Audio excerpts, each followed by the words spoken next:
তো সবাইকে জানাই শুভ দোল পূর্ণিমা। তো আমরা এখন এসেছি নিমাইয়ের জন্মস্থানে, মানে মহাপ্রভু জন্মস্থানে। তো আমরা মহাপ্রভু চরণে আবির লাগাবো, চলো। এটাই হলো সেই নিম গাছ যেখানে গৌর সুন্দরের আবির্ভাব হয়েছিল। তো মহাপ্রভু জন্মস্থান এই নিম গাছ তলাতে আমরা আবির দেবো। মনে দাও, হ্যাঁ সব কালার মিশে গেছে। দাও দাও দাও, এই যে রং দাও, এই আবির দাও দাও দাও দাও দাও মাম্মা দাও। গৌরাঙ্গ হ্যাপি হোলি।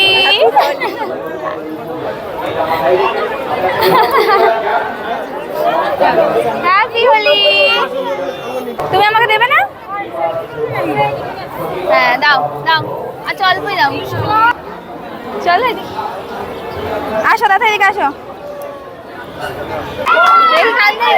রাধা প্রাণ হ্যাপি হোলি, গান্ধারিকা হ্যাপি হোলি। দাও রাধা, দাও রাধা, দাও দাও দাও। গালে গালে গালে মাখন, গালে গালে গালে। এই তোর হাতে যা আছে সেটুকু দাও। হ্যাপি হোলি বলে, হ্যাপি হোলি।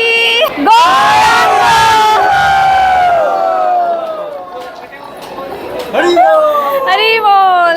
গৌর সুন্দরকে আবির লাগানোর পরে আমরা ভগবানকে দর্শন করে নিলাম, আর এরপরে আমরা চলে যাব আরেকটি জায়গায় রং খেলার জন্য, আর এটাই হলো সেই ট্রি হাউস। আর এখানেই আমরা রং খেলবো। মন্দিরে তো বেশি রং ছিটানো অ্যালাউ নেই, এই জন্য আমরা ফ্রেন্ডরা মিলে এখানে সবাই চলে এসেছি, আর এখানে আমরা সবাই আনন্দ করে রং খেলবো। আর এসে দেখছি আমার ফ্রেন্ডরা কত রঙের ব্যবস্থা করেছে, আর এসে পুচকুগুলো তো বসেও পড়েছে। আসলে ফ্রেন্ডরা মিলে হোলি খেলার একটা মজাই আলাদা, তাই না?